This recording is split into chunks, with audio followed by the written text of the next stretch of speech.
আসসালামু আলাইকুম প্রিয় ফেসবুক বন্ধুগণ।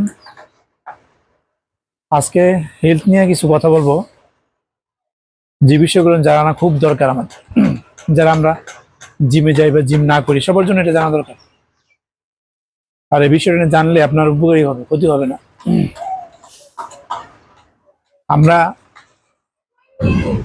যারা সাপ্লিমেন্ট ইউজ করি, সাপ্লিমেন্ট খাই, সাপ্লিমেন্ট যেমন উপকার, তার ক্ষতিকর অনেক দিকও আছে। এই ক্ষতিকর দিক নিয়ে আজকে আলোচনা করবো। ভিটামিন ই আমরা কম বেশি সকলেই খাই, ব্যবহার করছি। ভিটামিনে প্রচুর পরিমাণে অ্যান্টিঅক্সিডেন্ট থাকার জন্য শরীরের রোগ প্রতিরোধ ক্ষমতা বাড়াতে অনেকেই ভিটামিন ই ক্যাপসুল খেয়ে থাকে। আবার ত্বক ও চুলের জেল্লা বাড়াতে ভিটামিন ই ক্যাপসুলের ব্যবহার।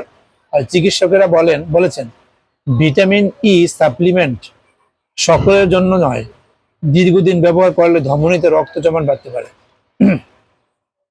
আপনি দেখবেন যাদের চুলে একটু সমস্যা হয়, যাদের চেহারা একটু ফ্যাকাশে ভাব হয়, হুট করে যায় আপনার ডিসপেন্সারিতে যে ভিটামিন এ নিয়ে আসি, ভিটামিন ই ক্যাপসুল নিয়ে আসি, এটা খেয়ে থাকি। কিন্তু ভিটামিন ই ক্যাপসুল কি সবার জন্য না? এই ভিটামিন ই ক্যাপসুল সবার জন্য না। এটা যখন আমরা খাবো বা আমাদের যখন প্রয়োজন হবে, মনে করি যে আমাদের প্রয়োজন, তখন অবশ্যই আমরা ডাক্তারের শরণাপন্ন হব এবং ডাক্তারের কাছে পরামর্শ নিয়ে এটা খাবো। এখানে বলছে যে ভিটামিন ইতে প্রচুর অ্যান্টিঅক্সিডেন্ট থাকায় রোগ প্রতিরোধ ক্ষমতা বাড়ায়। আবার ভিটামিন ই আবার ত্বক ও চুলের জেল্লা বাড়াতে ভিটামিন ই ক্যাপসুল ব্যবহার করা। চিকিৎসকরা বলেছেন ভিটামিন ই সাপ্লিমেন্ট সকলের জন্য নয়, দীর্ঘদিন ব্যবহার করলে ধমনীতে রক্ত জমাট বাঁধতে শুরু করে। দীর্ঘদিন আপনি ভিটামিন ই ব্যবহার করলে, ই সাপ্লিমেন্ট ব্যবহার করলে ধমনীতে রক্ত জমাট বাঁধতে পারে।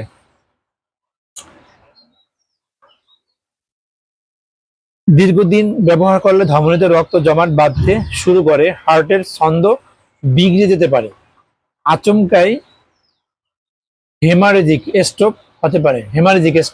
হেমারেজিক মানে ওই আপনার ব্রেনে যে রক্ত জমাট বাঁধতে পারে, ব্রেন হ্যামারেজ যেটা বলে ওটা হেমারেজিক স্ট্রোক হতে পারে। শরীরের ভিতরে রক্তক্ষরণ হতে পারে।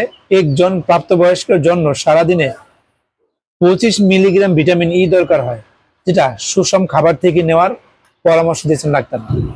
আপনি হুট করেই ডাক্তারের ডিসপেন্সারিতে গিয়ে আপনি হুট করেই ই ভিটামিন ই নিতে পারেন না। আপনি সুষম খাবারের মাধ্যমে ভিটামিন ই ঘাটতি পূরণ করা সম্ভব।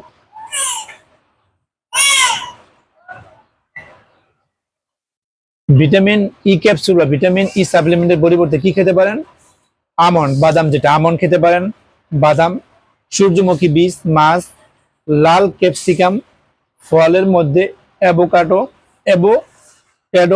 আম, কিউফি ফলে ভিটামিন ই থাকে।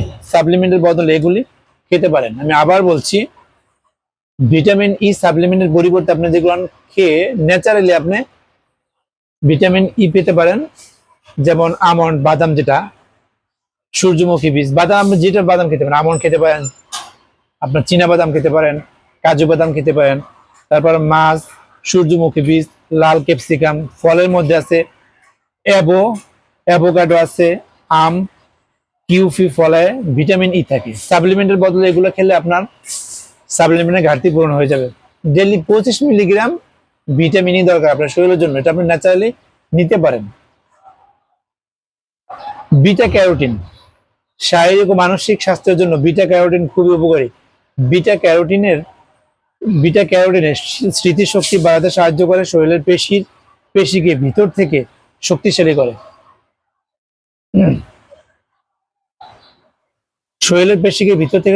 করে। কিন্তু বিটা ক্যারোটিন সাপ্লিমেন্ট খাওয়া একেবারেই ভালো নয়। গবেষণায় বলছেন যারা ধূমপান করেন, তারা যদি নিয়মিত বিটা ক্যারোটিন সাপ্লিমেন্ট খেতে থাকেন, তাহলে ফুসফুসের ক্যান্সার হওয়ার ঝুঁকি কয়েক গুণ বেড়ে যায়।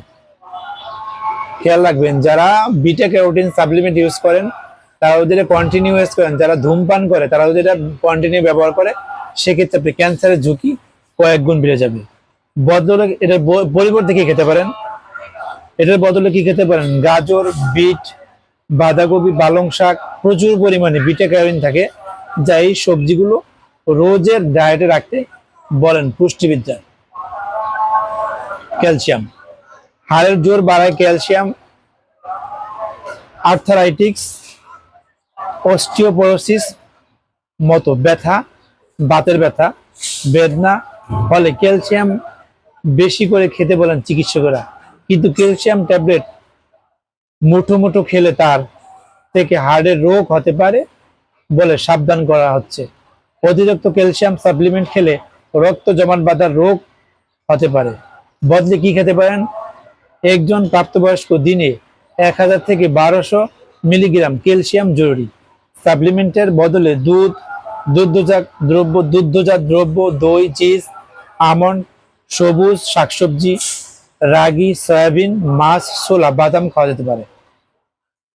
আয়রন, শরীরে আয়রনের ঘাটতি হলেই রক্ত স্বল্পতা দেখা যাবে। আয়রনের কাজই হলো শরীরের কোষে কোষে অক্সিজেন পৌঁছে দেওয়া। তাই আয়রন আছে এমন শাকসবজি, ফল বেশি করে খেতে বলেন পুষ্টিবিদরা। আয়রনের ঘাটতি মেটাতে সুষম খাবারের বদলে অনেকে আয়রন ট্যাবলেট বা বাজার চলতি বিভিন্ন ধরনের সাপ্লিমেন্ট থাকেন। এর ফলেও হয় মারাত্মক। গবেষণায় বলছে বেশি মাত্রায় আয়রন সাপ্লিমেন্ট শরীরে ঢুকলে তা থেকে হার্ট ও লিভারের ক্ষতি হতে পারে। শরীরের বিভিন্ন অঙ্গ প্রত্যঙ্গ, কোষ কলা নষ্ট করা শুরু করে।